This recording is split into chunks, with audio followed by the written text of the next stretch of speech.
Bonjour les cinéphiles. Dans la vidéo d'aujourd'hui, nous allons faire le tour des meilleures séries à suspense disponibles sur Netflix en 2023. Avant de commencer, assurez-vous de regarder la vidéo jusqu'à la fin pour ne rien rater. La première saison de cette série se concentre sur Joey, gérant d'une modeste librairie à New York. Un jour, il fait la rencontre d'une cliente, Beck. La jeune femme est un véritable coup de foudre pour Joey, qui décide de la retrouver sur Internet. Joey devient vite obsédé par Beck. Il l'observe et cherche à connaître chaque détail de sa vie sur les réseaux sociaux, notamment ses habitudes ou ses amis.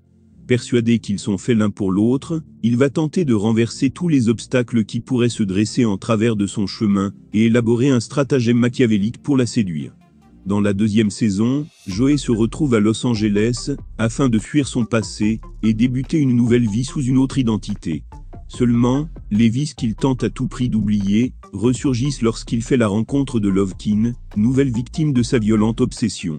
Joey décide de lutter pour mener à bien cette nouvelle relation avec Love, dont il est à mille lieues de se douter qu'elle n'est finalement pas si différente de lui. Dans la troisième saison, Joey et Love sont liés par les liens du mariage, et ont accueilli Henry, leur fils. Cependant, le mariage ne fait pas perdre au jeune couple ses habitudes violentes et obsessionnelles, et tandis que Joey se laisse aller à son cycle obsessionnel habituel envers de nouvelles victimes, Love semble, quant à elle, prête à tout pour que rien ne vienne compromettre le modèle de la famille parfaite qu'elle a en tête. Echo est une mini-série américaine créée par Vanessa Gazzi et diffusée en 2022 sur Netflix. Constituée de 7 épisodes, la série est diffusée dès le 19 août 2022 sur Netflix. Ainsi son histoire nous fait suivre Lenny et Gina McLeary, des jumelles monozygotes parfaitement identiques. Elles partagent depuis des années un lourd secret. Depuis l'enfance, elles ont échangé leur identité et leur vie. Aujourd'hui, elles sont devenues adultes. Elles mènent alors une double vie, et partagent leur maison, leur mari et même un enfant. Tout est parfaitement bien organisé jusqu'au jour où l'une d'elles disparaît mystérieusement. Les acteurs de la série jouent très bien, en particulier l'actrice principale, qui passe d'une sœur à l'autre en les rendant identiques et différentes à la fois, ce qui n'est pas si facile. Pour finir, c'est une bonne série durant laquelle il faut rester focus, afin de ne pas s'en mêler les crayons. Archive 81 est une série télévisée américaine de genre suspense à tendance épouvante, inspirée du podcast du même nom, diffusé dès le 14 janvier 2022 sur Netflix. En découvrant le travail de Melody Penrose, une étudiante et documentaliste, qui se renseignait sur les habitants d'un immeuble new-yorkais, Dan Turner comprend que la jeune femme était en fait prise au piège d'une dangereuse secte, et que sa famille était liée à cet étrange bâtiment. Alors que Dan est entraîné dans l'histoire de Melody, il devient convaincu qu'il peut la sauver de la fin terrifiante qu'elle a rencontrée il y a 25 ans. Robert et Sally Rayburn sont les propriétaires de Rayburn House, un hôtel réputé des Keys, au large de la Floride. Ils ont eu ensemble 3 fils et 2 filles. Leur famille est très soudée, à l'exception du fils aîné, Danny, qui a quitté l'archipel et entretient des relations exécrables avec son père. Alors qu'une grande fête est organisée pour célébrer les 45 ans de l'ouverture de l'hôtel, Danny revient dans les caisses. Son retour coïncide avec une série d'événements plus ou moins dramatiques, et fait remonter à la surface de vieilles histoires familiales, dont la mort par noyade d'une des filles. Les 2 premières saisons de la série sont très immersives et addictives, avec une intrigue qui se distille au compte-gouttes. La 3e peut moins vous inspirer, surtout les derniers épisodes, que vous trouverez peut-être à côté de la plaque, par rapport au fil conducteur scénaristique. Mais dans l'ensemble, c'est une très bonne série en termes de suspense psychologique et de jeu d'acteurs. Dessina, ou La Pécheresse au Québec, est une série télévisée américaine en 32 épisodes de 42 minutes créée par Derek Simons. Dans la première saison, une jeune mère commet un meurtre sans savoir pourquoi.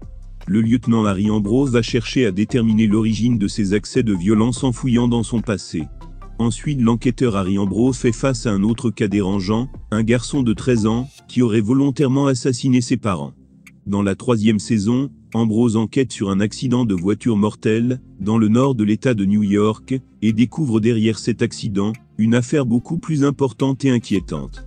Dans la 4e saison, Ambrose se rend à Hanover Island, dans le nord du Maine, pour une escapade en compagnie de Sonia. Sur place, notre enquêteur n'a pas le temps de goûter à un repos mérité, qu'il est sollicité pour aider la police locale après une tragédie impliquant la fille d'une importante famille du coin. Ce crime sème le trouble au sein de ce site touristique jusqu'alors paisible. Une femme se suicide dans les ruines d'un temple méthodiste situé à Chicago, aux États-Unis. Sa mort mêle mystérieusement les existences de 8 individus éparpillés aux 4 coins du monde. En effet, Nomi, Will, Riley, Cafeus, Son, Lito, Kala et Wolfgang partagent désormais des expériences intellectuelles, émotionnelles et sensorielles communes, et se retrouvent capables d'intervenir dans leurs réalités respectives. Ils ne sont pas les seuls à disposer de ces capacités, et sont recherchés par une organisation aux desseins obscurs. Cette série est en tout point, une véritable série humaine extraordinaire, qui nous présente 8 personnages très différents et connectés auxquels on s'attache. La série tient sa réussite par son excellente réalisation, et par l'aperçu de différents décors, qui nous transportent à travers le monde entier. Malheureusement, la série prend énormément de temps à se mettre en place, pour introduire tous ces personnages délaissant le côté science-fiction de l'intrigue. Malgré sa lenteur ressentie au fil des épisodes, elle marquera vos esprits. Katla est une série télévisée islandaise en 8 épisodes d'environ 46 minutes. Un an avant le début du récit, a eu lieu une violente éruption du volcan sous-glaciaire Katla. Au cœur de la ville de Vik, la cité la plus proche, la glace commence à fondre. Les habitants évacuent la région. Les quelques personnes restantes parviennent à fournir le service communautaire nécessaire. La région semble de plus en plus apocalyptique. Des éléments mystérieux, enfouis et gelés dans le glacier depuis la préhistoire, commencent à émerger de la fonte des glaces, et ont des conséquences catastrophiques. La série confronte volontairement les éléments surnaturels à la véracité de la science, et trouve là une lecture intéressante, qui amène les personnages à se confronter à leurs propres contradictions. Certains habitués du genre penseront forcément à la série allemande Dark, avec ses distorsions dans le temps, ou Les Revenants, mais ce programme parvient à créer sa propre identité, avec une très belle direction artistique, des décors aux couleurs froides et grisâtres de la photographie. Katla est également l'occasion de découvrir de nombreux paysages magnifiques de l'Islande qui servent à merveille son récit sinistre. Dans un futur où les humains peuvent transférer leur esprit d'un corps à l'autre, Takeshi Kovacs est un ancien soldat et seul survivant d'un groupe de guerriers d'élite vaincus lors d'un soulèvement contre le nouvel ordre mondial. Son esprit est emprisonné dans la glace pendant des siècles, jusqu'à ce que Lorenz Bancroft, un homme extrêmement riche, et vivant depuis plusieurs siècles lui offre la chance de vivre à nouveau. En échange, Kovacs doit résoudre un meurtre, celui de Bancroft lui-même. Avec un univers aussi fascinant qu'extraordinaire, et un visuel d'une grande élégance, Carbone a tout pour séduire. La série de science-fiction propose un casting à la hauteur, ainsi qu'une réalisation tout à fait excellente, qui fournit des décors et effets spéciaux de qualité. Cependant, le show a beau être magnifique, il peine à convaincre un public très large.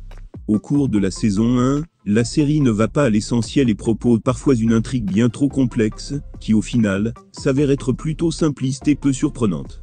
La deuxième saison est encore moins convaincante, et n'améliore en rien la série, qui perd peu à peu notre intérêt. En définitive, Altered Carbon est une bonne série de science-fiction, qui vaut tout de même le coup d'œil. Qui a tué Sarah est un feuilleton télévisé à suspense dramatique mexicain en 25 épisodes d'environ 40 minutes créé par José Ignacio Valenzuela.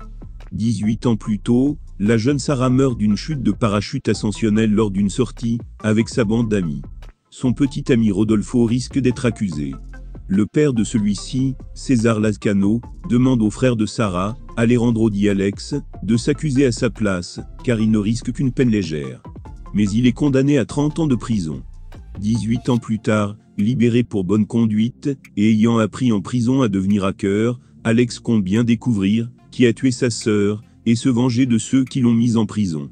Cette série est rapide, a une prémisse solide, et des intrigues passionnantes, et en tant que polar par excellence, elle vous permet de deviner qui a tué Sarah depuis le titre de la série jusqu'aux derniers épisodes, et même au-delà. Mon amie Adèle est une mini-série télévisée britannique en 6 épisodes de 60 minutes.